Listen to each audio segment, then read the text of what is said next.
Assalamualaikum warahmatullahi wabarakatuh. Apa kabar kalian hari ini? Semoga kalian hari ini selalu sehat dan tetap semangat. Baiklah, perkenalkan saya Jati Sukmasari. Saya guru BK di SMK Darmawan. Salam kenal semua. Oke. Ada yang pernah merasakan sedih? Atau bingung? Atau merasa sendirian? Dan tidak punya teman untuk cerita? Oke, kenalan dengan BK yuk. Baiklah, mungkin di sini ada yang sudah tahu BK itu apa. Nah, BK itu adalah singkatan dari bimbingan dan konseling. Bimbingan konseling itu apa sih? Bimbingan konseling adalah suatu proses pemberian bantuan yang dilakukan oleh konselor atau guru BK kepada klien atau konseli dengan menggunakan teknik konseling dan teknik-teknik tertentu. Nah, ini untuk membantu mengembangkan potensi siswa dan mengentaskan masalah-masalah yang dihadapi oleh siswa, yang pastinya dengan kemampuan siswa itu sendiri, dan menggunakan secara keprofesionalan dan juga sistematis dan profesional, seperti itu. Nah, dalam bimbingan konseling ini, kalian bisa percaya kepada guru BK. Kenapa? Karena di sini setiap guru BK itu mempunyai asas. Jadi setiap BK di sekolah itu menggunakan asas. Asas kita sebenarnya banyak, tapi kalau di sekolah biasanya hanya menggunakan 3 asas, yaitu rahasia, sukarela, dan terbuka. Oke, next. Kenapa harus ada BK di sekolah? Nah, BK di sekolah harus ada karena untuk membantu perkembangan siswa didik atau peserta didik.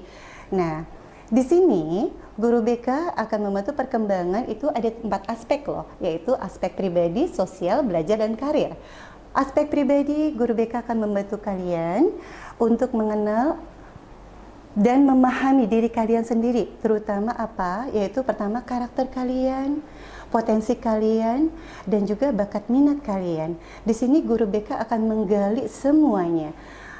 Nah, kadang-kadang ada siswa yang tidak paham akan dirinya, atau mungkin ada siswa yang belum mengenal apa sih yang saya suka, apa sih yang saya tidak suka, atau kok orang lain begini ya, kok saya seperti ini ya, kenapa sih tidak bisa seperti orang lain.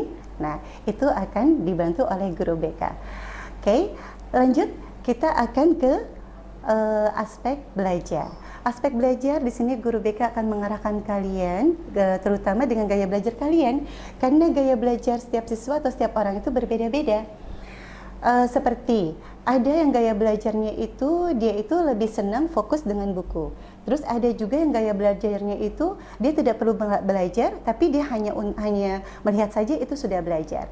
Jadi di sini guru BK bisa mengarahkan kalian untuk mengetahui gaya belajar kalian dan juga apa sih kekurangan kalian dalam hal mapel. Nah, itu bisa dibantu juga oleh guru BK.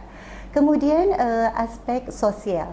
Aspek sosial di sini kalian akan diarahkan oleh guru BK bagaimana sih caranya atau bagaimana memahami atau mempunyai empati pada diri sendiri dan juga orang lain.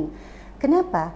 Karena empati ini dibutuhkan, dibutuhkan untuk kita bersosialisasi agar kita bisa memahami dan mengerti orang lain, dan kita juga bisa membantu orang lain karena kita adalah makhluk sosial.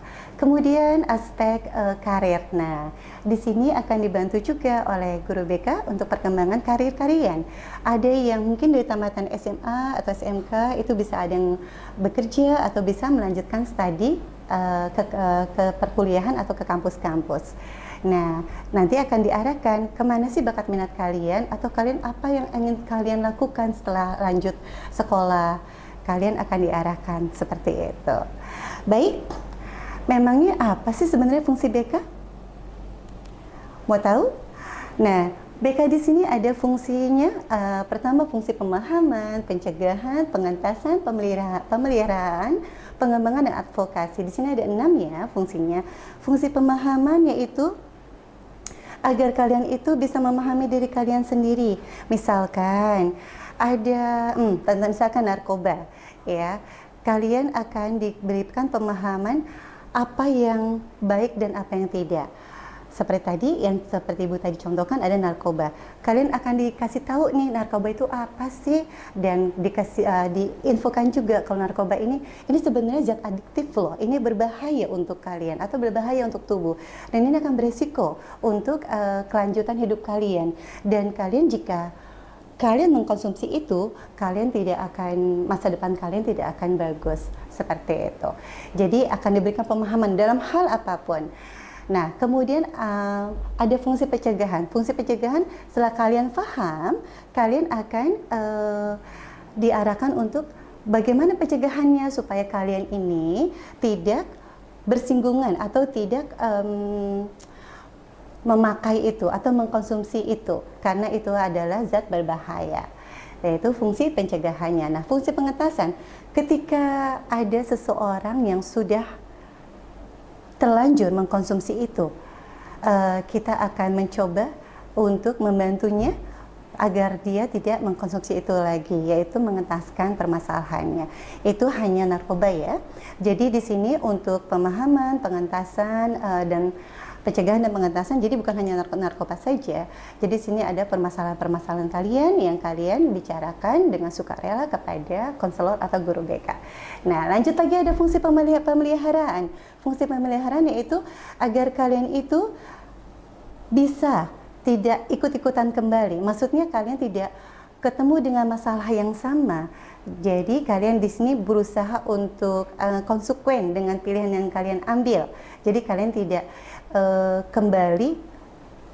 tidak kembali terjerumus dengan kegiatan-kegiatan yang bersifat negatif. Jadi kalian bisa memelihara atau memproteksi diri kalian sendiri agar kalian itu tidak kembali terjerumus dengan permasalahan yang ada atau permasalahan yang seperti tadi Ibu jelaskan, yaitu narkoba.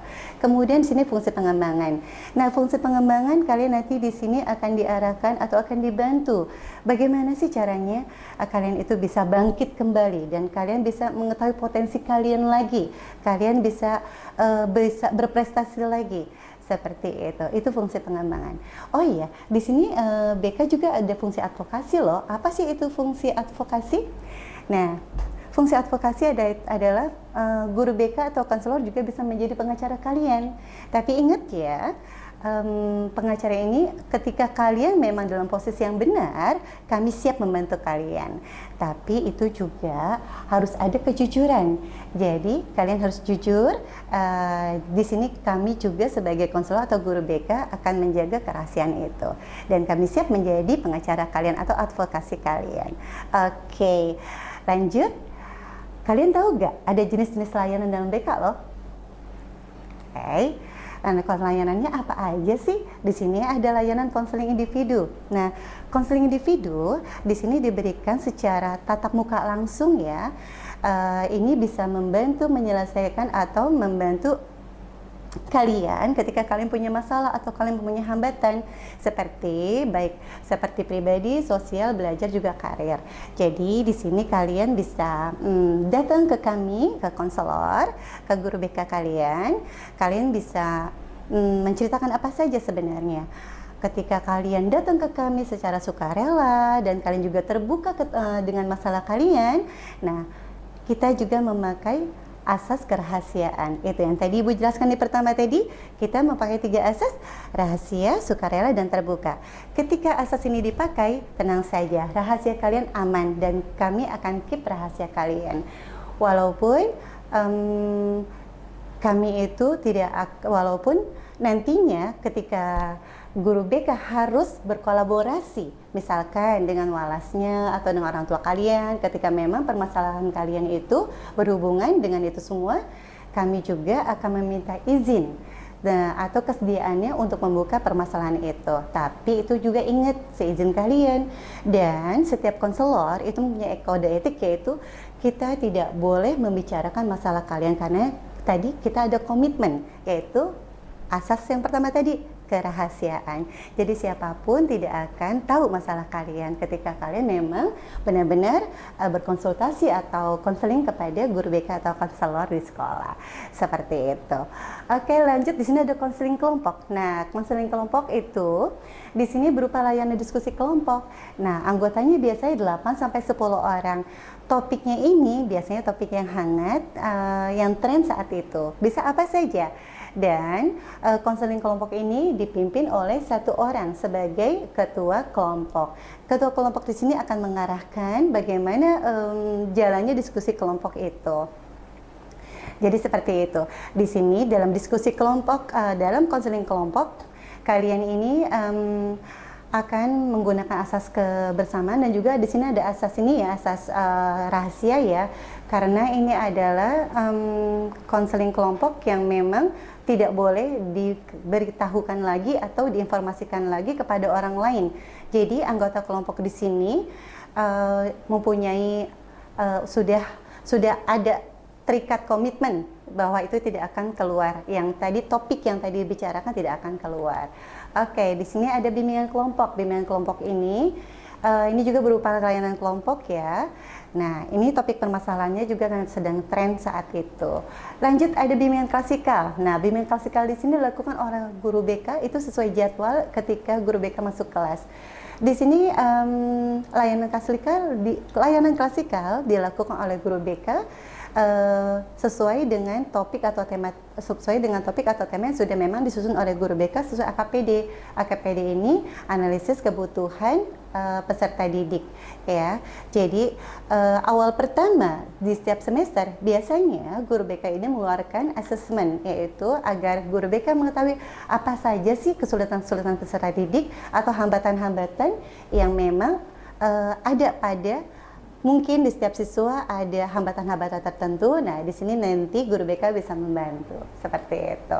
Nah, ada juga layanan lainnya seperti bimbingan kelas besar. Bimbingan kelas besar itu biasanya guru BK itu adanya melakukannya di aula ya, di aula dengan klasikal yang besar atau dengan siswa yang banyak seperti itu. Dan itu di sini bisa dilakukan seperti seminar-seminar ya yang berhubungan dengan bimbingan karir atau lainnya.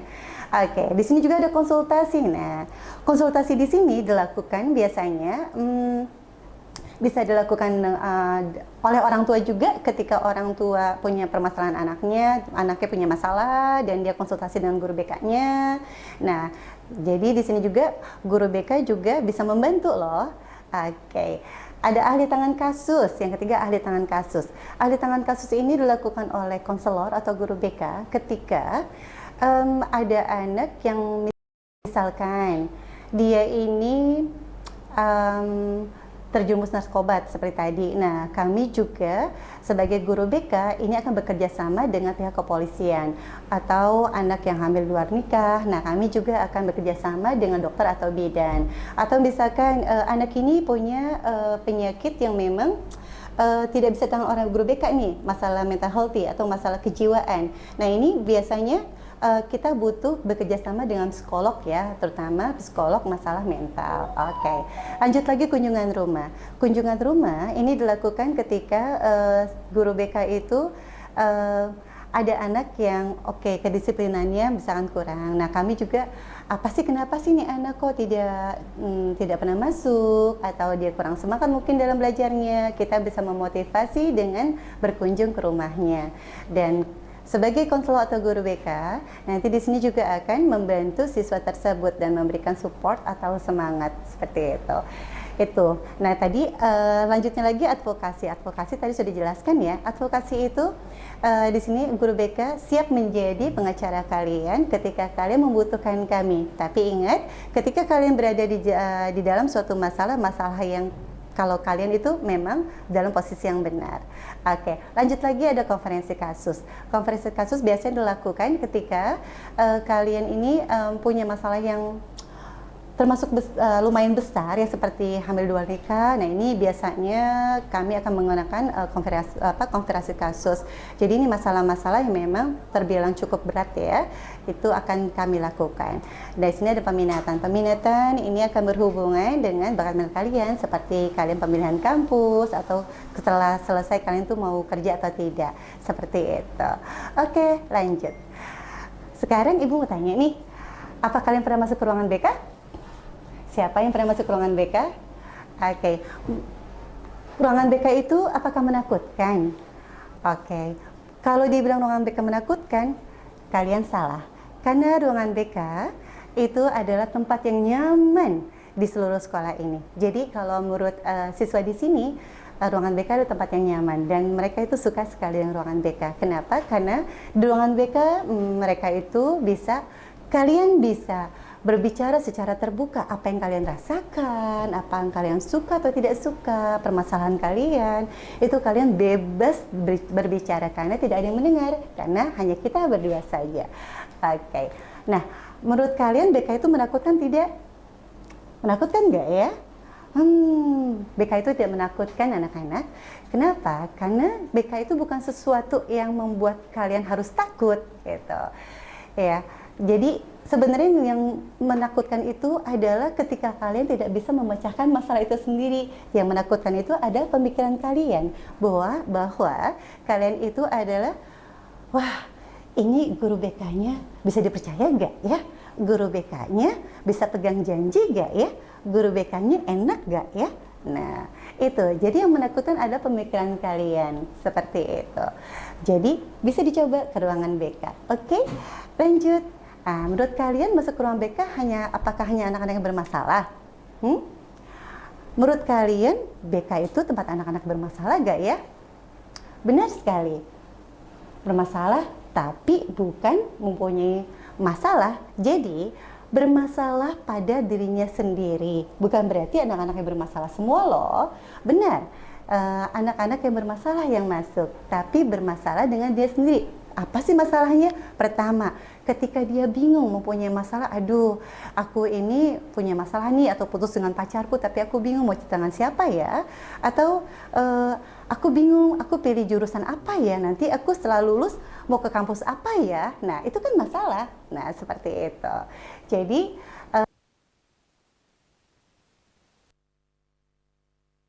sekarang masih takut masuk ke ruang BK? Bagaimana? Nah, baik, Ibu tunggu kalian.